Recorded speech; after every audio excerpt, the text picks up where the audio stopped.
what's up? Ako nga pala si BT at nandito ngayon tayo sa BT Reaction and welcome to my channel, Tunay na Kritiko. At meron tayong panonooring video ngayon. Ito po ay nagbula kay Balitang Pinoy TV. Sa mga hindi pa po nakakabisita sa channel ni Balitang Pinoy TV, bisita na po kayo mga katunay. At kung hindi pa kayo nakakapag-subscribe, subscribe na din po kayo mga katunay kay Balitang Pinoy TV. At syempre huwag nyo rin po sana kalimutan na mag-subscribe dito sa channel ko sa Tunay na Kritiko sa mga hindi pa nakakapag-subscribe, and click the notification bell para maging updated po kayo sa mga reaction videos na aking ilalabas. At huwag na natin pagtagalin at sabay-sabay na nating panoorin ang laman ng video na hatid sa atin ni Balitang Pinoy TV at bibigyan natin ng reaksyon. Pasok! Balitang Pinoy TV. Magandang araw sa ating lahat mga kababayan. Saan man panig kayo ng daigdig naron, dito na naman tayo sa another episode ng ating vlogs. Pag-uusapan natin ngayon, ito po, no? Ito pong si Speaker Martin Romualdez, hindi po pipigilan kung mayroon pong magpa-file ng impeachment laban po kay BP Sara Duterte. Grabe, no? grabe talaga po. Nakakagigil tong mga balita na ganito, no? Pag-usapan din po natin, ito po, 14 days po na si Tatay Digong, yung gikan sa masa, ay suspended.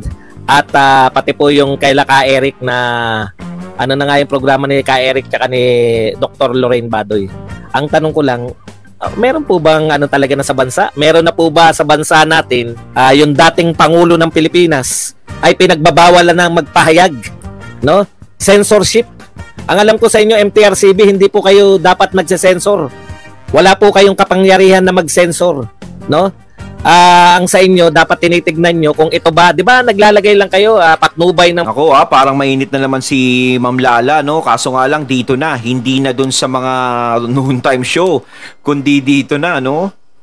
Gusto niya talaga, pati ba naman ikaw gusto magpatahimik sa mga Duterte? Ma'am Lala, ikaw naman, oh! Kampi tayo, tas ganyan ka na. Ay, nako. Ng magulang, ganun lang, di ba? Tapos, ilalagay nyo lang na may mga bagay sa bata. Di po ba ganun lang yung MTRCB? Bakit may mga suspension? Iba po yung dapat yung tingin ninyo dito sa programa nila Vice Ganda at saka sa programa ng Pangulo ng Pilipinas, dating Pangulo ng Pilipinas.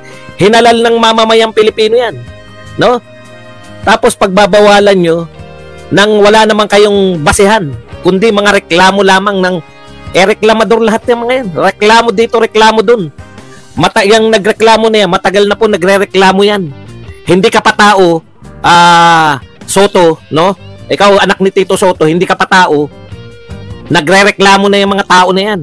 Tapos sasabihin nyo, dahil may nagre-reklamo sa gikan ng masa, yan po ang pag-uusapan natin, pero bago yan, kung bago ka pa lang. Nagre-reklamo sila kasi binabanatan sila ni Duterte. Ito sa ating channel, mag-subscribe kasi dapat hindi sila nagre-reklamo eh. Kasi once na ikaw nagre-reklamo ko kasi sa napapanood mo, napapakinggan mo, ibig sabihin, tinatamaan ka. So kapag tinatamaan ka, nandiyan dyan yung guilt. Kasi kung hindi ka guilty, kahit na sabihin sa'yo, batuhin ka ng batuhin. O hindi magaganda salita yung sabihin sa'yo. No? Hayaan mo siyang magsalita. At ako patutunayan kong inosente ako. Ganun yan. Wala akong ginagawa. O ipahiya mo yung mas bumibintang sa'yo ng hindi maganda. Diba? Ganun lang yan. Kaysa pupersahin mo siyang, anuhin mo yan, patigil mo yan. Di ba? Ibig sabihin nun, bakit? Meron bang ayaw sa tenga mo na madinig? Di ba ganun yan eh? Kung hindi totoo yan, ipakita mo ang ebidensya na hindi totoo ang ibinibintang sa'yo o sinasabi sa'yo. Di ba?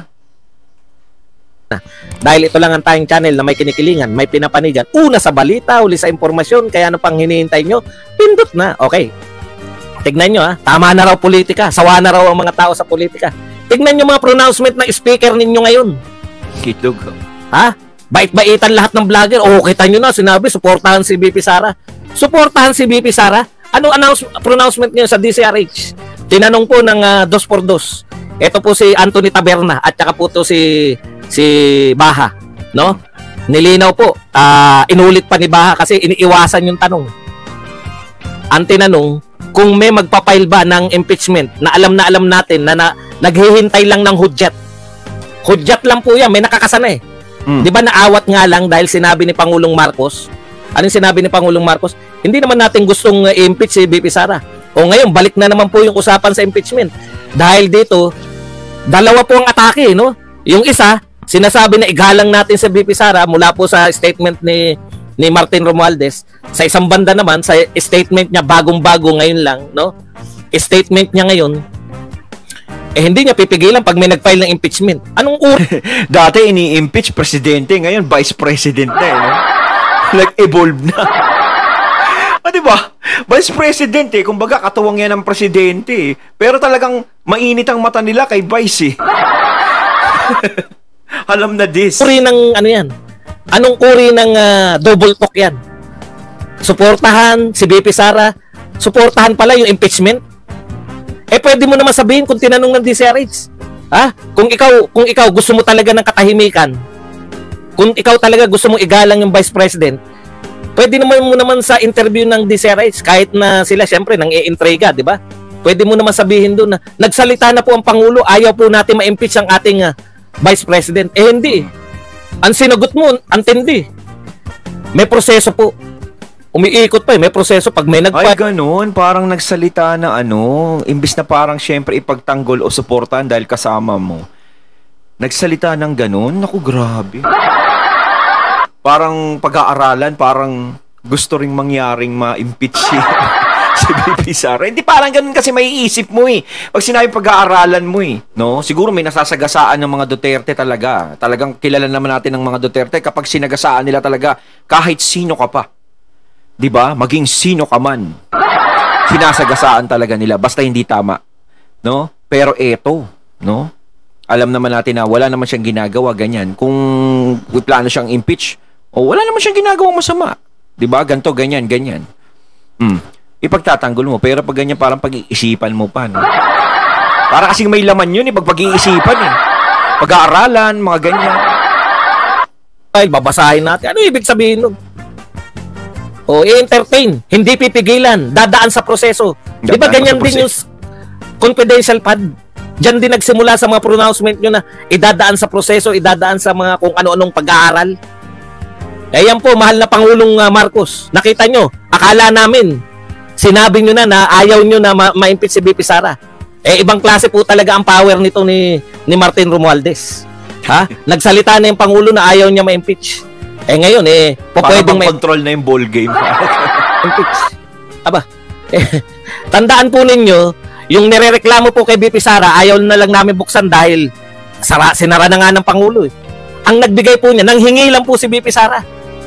Ang nagbigay po niya, yung Pangulo ng Pilipinas. Tapos ngayon, entertain na, hindi naman ganun ang pagkakasabi, pero hindi nila pipigilan dahil ipoproseso, pag-aaralan, pag may nag-file. Baka yan lang yung hinihintay ng makabayan na para mag-file sila. Alam nyo naman, may alyansa na sila. Yan ang bagong unit team. Napakahirap. Lahat na, hindi mo na maintindihan kung ano ang magsasalita. Tapos iba sasabihin, tanungin nyo yung Pangulo uli. Iba na po yan. Hindi na po definite yan. Hindi na po yan sigurado siya na dapat hindi impeach si Sara Duterte. Yung mga salitang ganyan, naghihintay lang po yung makabayan. Tinitiyak ko sa inyo, pagtungtong ng January, pagkatapos po ng Pasko, yan na po ang isasalang na mga yan. Impeachment na agad. Meron ng pag-aaralan Ipoproseso. Ibig sabihin, hindi.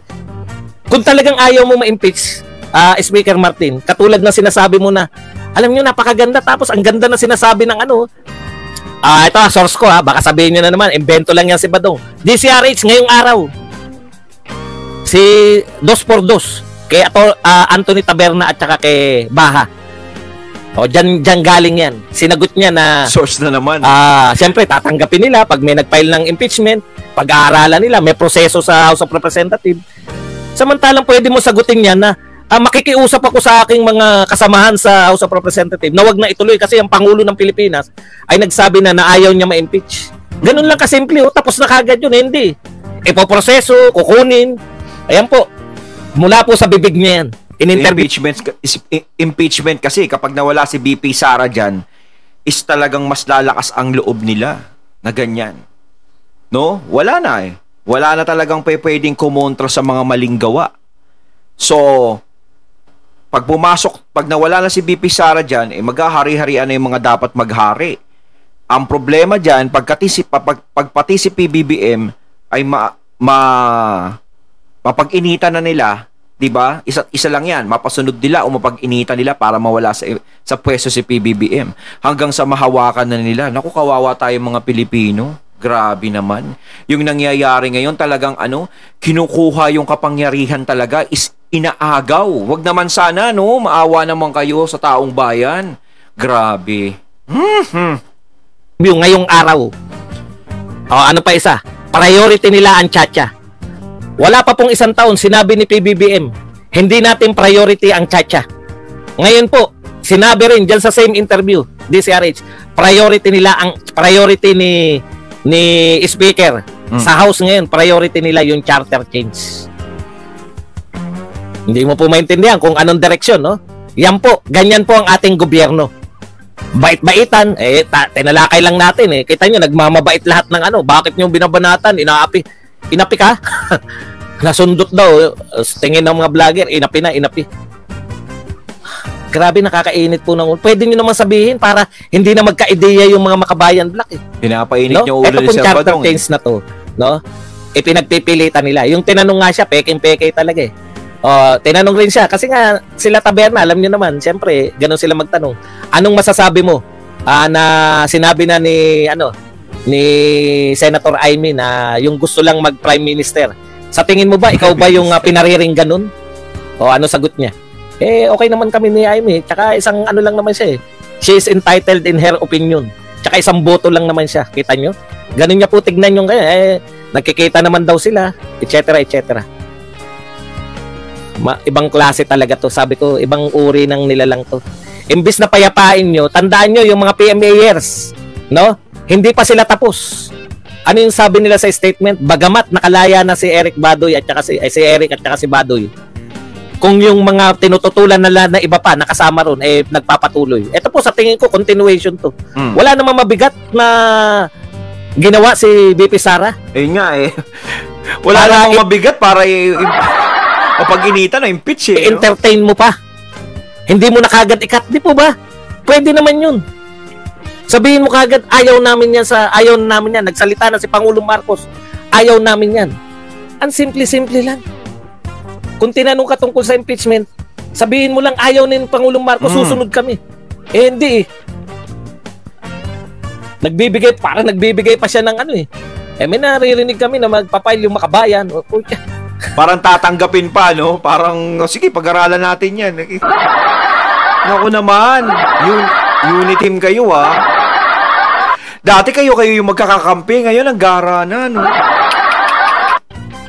Okay, isa pang nakakagulat, no? Gikan ng masa. Si Loren Badoy at saka yung laban ng masa ba? Laban para sa masa. Suspendido po na 14 days. Alam po ninyo, malaking usapin yung suspended yung anong tawag dito? Yung kay Vice Ganda, na nga yung programa ni Vice Ganda. Showtime. Basta yun. Okay. Suspendido. Di ba? Showtime. Paano mo hindi suspended yun? Nanonood doon mga bata. Oo. Tama lang yun i-suspend. Kasi dito dahil naman nanonood sa doon mga bata. Programa diba? sa SMN, tapos, naman eh. Kumuha ng cake, nilapirot yung, dinaliri yung bibig, nilaro-laro yung cake sa bibig. Oo. Diba? Pagpapakita yun ng mga kalandian, kababuyan, pagpapakita yun ng para nagsubuan yung dalawa. Huwag na tayo maglihiman kung bakit sila dapat suspended. Dapat suspended yung Showtime. Pero yung dating Pangulo na nagpapahayag ng kanyang mga political stand, no? Nagpapahayag ng mga saloobin niya sa politika. At wala pong batang nanonood dahil madaling araw po yan. Bakit nyo sususpende yung Pangulo ng Pilipinas? Ay tama, may punto naman yun, no? Madaling araw, di ba? Madaling araw. At isa pa, syempre walang interest manood ng mga bata sa mga balita. Ang nakaka-interest talaga dyan is yung karamihan is mga matatanda na yung nanonood. At ang malaking laban dyan is madaling araw pa pinapalabas. Di ba? So kung talagang gustong suspindihin yan, kung sinuspindi yan, iba ang hidden agendang nangyayari. O, di ba? Wala naman silang nilalabag. At saka karapatan ng pagpapahayag yan eh. Di ba yung nararamdaman mo, politika sa politika pinag-uusapan, balita sa bayan pinag-uusapan, kung ano yung nangyayari. Di ba? Karapatan ng mga tao malaman yan, na hindi mo pa pwedeng pigilan. Tsaka isa pa, Diyos ko naman, sino ba naman ang mga batang manonood ng ganun? Siyempre, yung mga bata, wala pang interest sa mga ganyan yan, Marites. Yung programa niya. Dahil lang doon sa reklamo ni Franz Castro, nariyan na nga sa korte. Paano pag sinabi ng korte na walang basis yung reklamo ni Castro? Paano nyo babawiin yung suspension nyo? Hindi naman kayo censor, Bureau of Censor. Wala pong Bureau of Censor tayo. Hindi na po dapat sinisensor. Tignan nyo nga yung sabihin yan. Hindi ko rin alam. Motion TV, motion picture, television, rating, board. Yan ang alam ko. Rating lang kayo, i-rate nyo. Lalagay nyo ron pang adults. Political views. Hindi nararapat ang bata. Ano po ang bakit nyo isususpend? Ano yung sinabi ni Pangulong Duterte?